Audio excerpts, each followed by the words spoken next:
ನಮಸ್ತೆ, ನಾನಿವತ್ತು ಮಸಾಲ ಬಾತ್ ಮಾಡ್ತಾ ಇದ್ದೀನಿ. ಅದಕ್ಕೆ ಬೇಕಾಗಿರೋ ಸಾಮಗ್ರಿಗಳು: ಕ್ಯಾರೆಟ್, ಬೀನ್ಸ್, ಹಸಿ ಬಟಾಣಿ, ಕೊತ್ತಂಬರಿ ಸೊಪ್ಪು, ಕಾಲಿಫ್ಲವರ್, ಈರುಳ್ಳಿ, ಆಲೂಗಡ್ಡೆ, tomato, ಗೋಡಾ masala, chilli powder, garam masala, ಅರಿಶಿನ ಪೌಡರ್, ಧನಿಯಾ ಪೌಡರ್, ಕರಿಬೇವಿನ ಸೊಪ್ಪು, ಜೀರಿಗೆ, ಸ್ವಲ್ಪ ಬೆಲ್ಲನ ಹಾಕೊಳ್ಳಿ. ತುಂಬಾ ಚೆನ್ನಾಗಿ ಬರುತ್ತೆ ಇದು ಮಸಾಲೆ ಬಾತ್.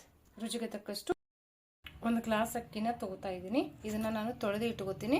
ಒಗ್ಗರಣೆ ಹಾಕೋಷ್ಟರಲ್ಲಿ ನೆನೆದಿರುತ್ತೆ. ನೀವು ಒಂದು ಸೈಡಲ್ಲಿ ಬಿಸಿನೀರು ಕೂಡ ಇಟ್ಕೊಳ್ಳಿ, ಈಸಿಯಾಗಿ ಆಗುತ್ತೆ ನೋಡಿ. ಈಗ ಕುಕ್ಕರ್ ಇಟ್ಕೊಂಡಿದ್ದೀನಿ. ಕುಕ್ಕರ್ ಕಾದಿದೆ. ಈಗ ಎಣ್ಣೆ ಹಾಕೊಂಡ್ಬಿಡ್ತೀನಿ. ಜೀರಿಗೆ, ಪಲಾವ್ ಎಲೆ, ಇಂಗು. ಈಗ ಪಲಾವ್ ಎಲೆನ ಹಾಕೋತೀನಿ. ಮೀಡಿಯಂ ಫ್ಲೇಮ್ ಇಟ್ಕೊಂಡು ಹಾಕೊಳ್ಳಿ ಮಸಾಲೆನ.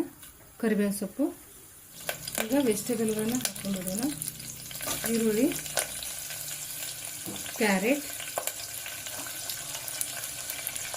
ಬೀನ್ಸ್,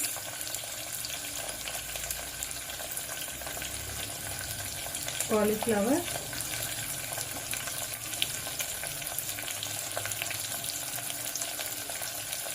ಬಟಾಣಿ, ಆಲೂಗಡ್ಡೆ,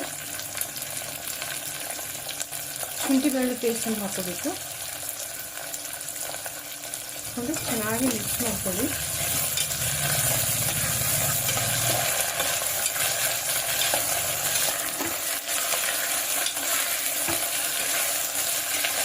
ಚೆನ್ನಾಗಿ ಫ್ರೈ ಮಾಡ್ಕೊಳ್ಳಿ. ಇದಕ್ಕೆಲ್ಲ ಟೊಮೆಟೊ ಎಲ್ಲ ಹಾಕೋದಿಲ್ಲ, ಟೊಮೆಟೊ ಇಲ್ಲದೇ ಮಾಡ್ಕೊಳ್ಳಿ, ಚೆನ್ನಾಗಿರುತ್ತೆ ನೋಡಿ. ಈಗ ಇದು ಚೆನ್ನಾಗಿ ಫ್ರೈ ಆಗಿದೆ. ನಾನು ಸ್ವಲ್ಪ ಇಂಗು ಕೂಡ ಹಾಕೋತೀನಿ.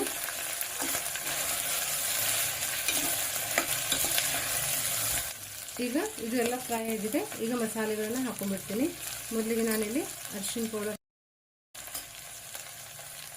ಅರ್ಧ ಸ್ಪೂನಷ್ಟು ಸ್ಮಾಲ್ ಇದೆ, ಇದು ಇದರಲ್ಲಿ ಹಾಕ್ತಾ ಇದ್ದೀನಿ.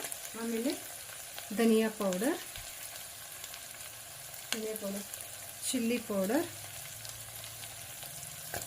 ಇದು ಖಾರ ಕಡಿಮೆ ಇದೆ, ಹೀಗಾಗಿ ನಾನು ಒಂದೇ ಒಂದು ಮೆಣಸಿನ್ಕಾಯಿನ ಹಾಕೋತಾ ಇದ್ದೀನಿ. ಈಗ ಮಿಕ್ಸ್ ಮಾಡ್ಕೊಳ್ಳಿ. ಬೇಗ ಮಸಾಲೆ ಹೊತ್ತುತ್ತೆ, ಹೀಗಾಗಿ ನೋಡಿಕೊಂಡು ಲೋ ಫ್ಲೇಮ್ ಇಟ್ಕೊಂಡು ಮಿಕ್ಸ್ ಮಾಡ್ಕೊಳ್ಳಿ. ಗರಂ ಮಸಾಲ, ಇದು ಗೋಡಾ ಮಸಾಲ ಇರುತ್ತಲ್ಲ ಅದನ್ನ ಹಾಕೊಳ್ಳಿ. ಹಾಕೊಂಡು ಚೆನ್ನಾಗಿ ಮಿಕ್ಸ್. ಇದು ಹಾಕಿದ್ರೇ ನಿಮಗೆ ರುಚಿ ಬರೋದು ಗೋಡಾ ಮಸಾಲ, ಇಲ್ಲಾಂದ್ರೆ ಪಲಾವ್ ಥರನೇ ಟೇಸ್ಟ್ ಬಂದ್ಬಿಡುತ್ತೆ ನೋಡಿ. ಚೆನ್ನಾಗಿ ಮಿಕ್ಸ್ ಆಯ್ತಲ್ಲ. ಈಗ ಸ್ವಲ್ಪ ರೈಸ್ ಕೂಡ ಹಾಕೋತೀನಿ. ರೈಸ್ ಹಾಕೊಂಡೆ ಎಲ್ಲ ಒಂದ್ಸರಿ ಮಿಕ್ಸ್ ಮಾಡ್ಕೋತೀನಿ. ಮಿಕ್ಸ್ ಮಾಡ್ಕೊಳ್ಳಿ ನಿಧಾನಕ್ಕೆ.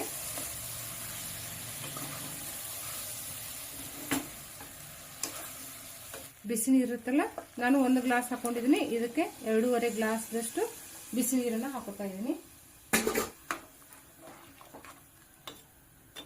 ನೀವು ಅಕ್ಕಿನ ನೆನೆಸ್ಕೊಂಡಿದ್ರೆ 2 ಗ್ಲಾಸ್ ಹಾಕೊಳ್ಳಿ ನೀರು.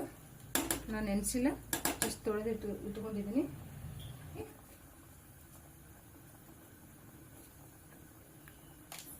ಇದಕ್ಕೆ ಸ್ವಲ್ಪ ಬೆಲ್ಲ ಹಾಕೊಳ್ಳಿ. ಇದು ಆಪ್ಷನಲ್, ಬಟ್ ಹಾಕೊಳ್ಳಿ, ಚೆನ್ನಾಗಿರುತ್ತೆ.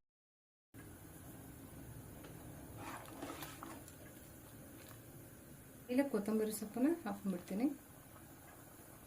ಇದಕ್ಕೆ ಹುಳಿ ಹಾಕೋಬೇಡಿ, ನಿಂಬೆ ಹಣ್ಣಾಗಲಿ ಟೊಮೆಟೊ ಆಗಲಿ ಹಾಕೋಬೇಡಿ. ಈಗ ಇದು ಕುದಿತಾ ಇದೆ. ಯೂಸ್ ಮಾಡ್ಕೊಂಡು ಸಿಟಿ ಮಾಡ್ಕೋಬೇಕು. ಒಂದು 2 ಸಿಟಿ ಮಾಡ್ಕೋತೀನಿ ನಾನು.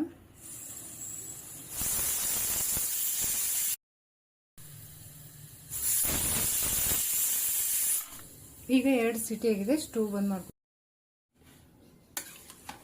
ನೋಡಿ. ಈಗ ಇದು ರೆಡಿಯಾಗಿದೆ. ತಣ್ಣಗಾಗಬೇಕು, ಉದುರಾಗಿ ಬರುತ್ತೆ.